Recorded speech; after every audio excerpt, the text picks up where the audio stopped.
Good morning, dear friends. Today we are going to deal with features of macroeconomics. Yesterday, in the previous video, we covered introductory part of macroeconomics, which included introduction, meaning, definition, and scope of macroeconomics. And now today it's time for its features. So, dear students, you can see on the board and also in your textbook. In all, there are 8 features of macroeconomics. देखिए students, micro और macro में confusion easily हो सकता है किसी को भी. बस आपको ध्यान ये रखना है कि माइक्रो MICRO मतलब कि स्मॉल और MACRO मतलब कि लार्ज. तो अभी हम क्या पढ़ने वाले हैं? MACRO मैक्रो इकोनॉमिक्स, उसके features. So our first point is study of aggregates.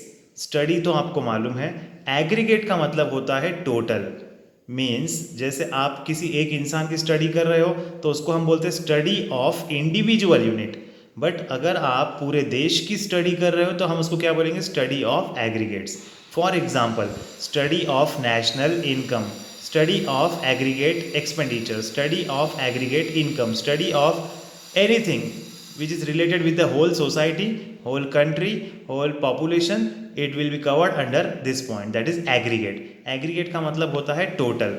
कोई भी कंसेप्ट पूरे देश की आप एक साथ स्टडी करते हो तो उसको हम बोलेंगे एग्रीगेट. आपको थोड़ा याद होगा, माइक्रो इकोनॉमिक्स का फर्स्ट पॉइंट क्या था? Study of individual unit. और यहाँ पर क्या है? Study of aggregate units. Okay, now our second point, income theory. तो स्टूडेंट्स देखिए, माइक्रो इकोनॉमिक्स जब हम पढ़ रहे थे वहाँ पर था प्राइस थ्योरी, क्योंकि माइक्रो इकोनॉमिक्स में सब कुछ किस पर डिपेंड होता है? प्राइस लेवल पर. बट यहाँ पर मैक्रो इकोनॉमिक्स में हर एक चीज़ डिपेंड होती है इनकम पर. इसीलिए इसको हम यहाँ पे क्या बोल रहे हैं? Income theory. जैसे कि हमको पूरे देश के बारे में सोचना है तो देश का डेवलपमेंट कब होगा? जब देश में सभी लोगों की इनकम बढ़ेंगी, नेशनल इनकम बढ़ेंगी, तो हम बोल सकते हैं कि हमारे देश का इनकम से डेवलपमेंट हो रहा है. इसीलिए मैक्रो इकोनॉमिक्स को इनकम थ्योरी कहा जाता है. और आपको सबको पता है इनकम डिपेंड होती है एम्प्लॉयमेंट पर, इसीलिए इसको एम्प्लॉयमेंट थ्योरी भी कहा जाता है. Okay, now third point, general equilibrium analysis. अब जो स्टूडेंट्स की पढ़ाई हो चुकी है उनको याद होगा, माइक्रो इकोनॉमिक्स में क्या था? Partial equilibrium analysis. और यहाँ पर क्या है? General equilibrium analysis. तो पार्शियल इक्विलिब्रियम एनालिसिस में क्या था कि कोई भी दो चीज़ों के बीच में आपको बैलेंस दिखाया जाता था, कोई भी दो चीज़ों का. लेकिन यहाँ पर क्या है? डिमांड और सप्लाई दोनों का जो है पूरे अपने देश में हर एक प्रोडक्ट की टोटल डिमांड और टोटल सप्लाई का यहाँ पर कॉम्बिनेशन की स्टडी की जाएगी. इसीलिए इसको क्या कहा जाता है? General equilibrium analysis. अब जनरल यानी कि कॉमन और इक्विलिब्रियम मतलब कि इक्वल, मतलब बैलेंस कोई भी दो चीज़ों में. तो यहाँ पर एग्रीगेट इनकम मतलब एग्रीगेट डिमांड और एग्रीगेट सप्लाई, ये दोनों की स्टडी की जाती है. और माइक्रो इकोनॉमिक्स में इंडिविजुअल डिमांड और इंडिविजुअल सप्लाई की स्टडी की जाती है. ठीक है students, now our fourth point, today's fourth point क्या है? Fourth point, interdependence. इंटरडिपेंडेंस का मतलब होता है कि मैक्रो इकोनॉमिक्स में हर एक चीज़ कोई ना कोई दूसरी चीज़ पर डिपेंड होती है. अगर आपको थोड़ा याद होगा तो माइक्रो में हमने क्या पढ़े थे? वहाँ पर था आइसोलेशन. एक वर्ड था आइसोलेशन. आइसोलेशन मतलब कोई भी कंसेप्ट की स्टडी को सेपरेट करना, दूसरों से कनेक्शन नहीं रखना और स्टडी करना. बट मैक्रो में क्या है? इंटरडिपेंडेंस, मतलब एक चीज़ दूसरे चीज़ पर डिपेंड होगी.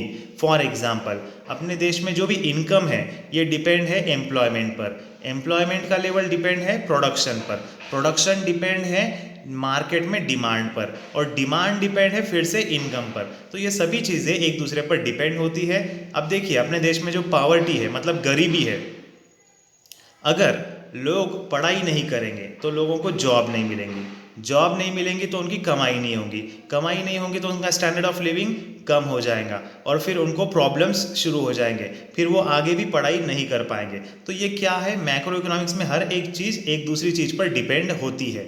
इसीलिए ये पॉइंट क्या है? Inter dependence. Now fifth point, lumping method. Lump का मतलब होता है कि टोटल, मतलब एक साथ में. आपको स्लाइसिंग मेथड याद होगा. स्लाइसिंग मेथड मतलब टुकड़े करके पढ़ाई करना. पूरे देश की जो इकोनॉमी है उसके छोटे छोटे टुकड़े करना और एक एक टुकड़े की स्टडी करना, वो क्या था, स्लाइसिंग मेथड। और lumping method means total economy को एक ही साथ में पढ़ना, तो इसको हम बोलते हैं lumping method. So we can say that macroeconomics adopt lumping method whereas microeconomics adopt slicing method. Now sixth point, growth models. Growth models में क्या पॉइंट है, देखिए स्टूडेंट्स, कि अलग अलग लोगों ने अलग अलग कंसेप्ट्स डेवलप किए हैं ग्रोथ के लिए, और हर एक देश की यही चाहत होती है कि वो अपने देश का डेवलपमेंट करे, अपने देश की ग्रोथ करवाए। तो ग्रोथ कैसे पॉसिबल है? Only after studying and implementing the concepts of macro economics. जब कोई इंसान मैक्रो इकोनॉमिक्स को अच्छे से पढ़ लेता है, अच्छे से समझ लेता है, और फिर उसको अपने देश के भलाई के लिए अच्छे तरीके से यूज़ करता है, तभी उस देश का ग्रोथ पॉसिबल है। इसीलिए मैक्रो इकोनॉमिक्स के बिना ग्रोथ पॉसिबल नहीं है, इसीलिए इसको ग्रोथ मॉडल में भी कन्वर्ट किया जा सकता है। नेक्स्ट पॉइंट है जनरल प्राइस लेवल। अब आपने अभी कल के वीडियो में सुना था इन्फ्लेशन एंड डिफ्लेशन। इन्फ्लेशन का मतलब क्या होता है कि अगर मार्केट में कोई चीज़ की डिमांड बढ़ जाती है तो फिर जो सप्लायर है वो उसकी कीमत बढ़ाकर बेचता है, तो इसको हम बोलते हैं इन्फ्लेशन। और अगर कोई चीज़ की डिमांड नहीं है तो फिर सप्लायर अपने माल को, अपने प्रोडक्ट को बेचना है तो वो कीमत कम करके बेचता है। तो जब मार्केट में कंटिन्यूसली कीमत कम होती है प्रोडक्ट्स की तो उसको बोलते हैं डिफ्लेशन, और कभी मार्केट में कीमत कंटिन्यूसली अगर बढ़ती है तो उसको बोलते हैं इन्फ्लेशन। तो ये दोनों पॉइंट की स्टडी को क्या बोलेंगे हम? General price level. मतलब कि माइक्रो इकोनॉमिक्स में तो एक ही चीज़ की स्टडी होती थी ना, इसीलिए मैक्रो में क्या है, पूरे देश के सभी कमोडिटीज, सभी प्रोडक्ट्स की स्टडी एक साथ की जाती है। फिर चाहे महंगाई हो मतलब इन्फ्लेशन, या फिर कहीं पर मंदी हो तो फिर डिफ्लेशन, इसकी स्टडी मैक्रो इकोनॉमिक्स में होती है। ये भी इसका एक इम्पॉर्टेंट फीचर है। And the last point is policy oriented. Policy का मतलब होता है लाइक जैसे हम एग्जाम्पल, तो हमारे देश में इनकम टैक्स पॉलिसी है, फिजिकल पॉलिसी है, मॉनिटरी पॉलिसी है, तो ये अलग अलग पॉलिसीज होते हैं। पॉलिसीज मतलब कि rules and regulations which are formed by the government for the people of the country. मतलब कि पॉलिसी यानी कौन बनाता है? ये पॉलिसी गवर्नमेंट बनाती है, और वो गवर्नमेंट जो पॉलिसी बनाती है वो सभी लोगों के लिए होती है। अब गवर्नमेंट आंखें बंद करके कोई भी पॉलिसी बनाएंगी तो चलेगा क्या? नहीं चलेगा। इसीलिए गवर्नमेंट को हमारे देश के लिए कोई अच्छी पॉलिसी अगर बनाना है तो फिर उसको मतलब गवर्नमेंट को मैक्रो इकोनॉमिक्स की डिटेल में स्टडी करना बहुत ज़रूरी है। इसीलिए मैक्रो इकोनॉमिक्स को पॉलिसी ओरिएंटेड साइंस भी कहा गया है, क्योंकि ये पॉलिसी को बनाने में मदद करता है। ओरिएंटेड का मतलब होता है टारगेटेड टूवर्ड्स, मतलब किसी चीज़ पे फोकस जब हम करते हैं तो उसको बोलते हैं ओरिएंटेशन। तो मैक्रो इकोनॉमिक्स क्या मदद करता है? पॉलिसी बनाने में मदद करता है। और हमारे देश के लिए पॉलिसी कौन बनाता है? गवर्नमेंट बनाती है। तो मैक्रो इकोनॉमिक्स इसके लिए यूज़फुल होता है? गवर्नमेंट के लिए। और एक इंसान के लिए कौन सा इकोनॉमिक्स यूज़फुल होता है? Micro, MICRO for individual person, और MACRO मैक्रो फॉर गवर्नमेंट। अब देखिए फ्रेंड्स, ये पूरे फीचर्स हैं आपके सामने, एक बार फिर से शॉर्ट में रिवाइज कर लेते।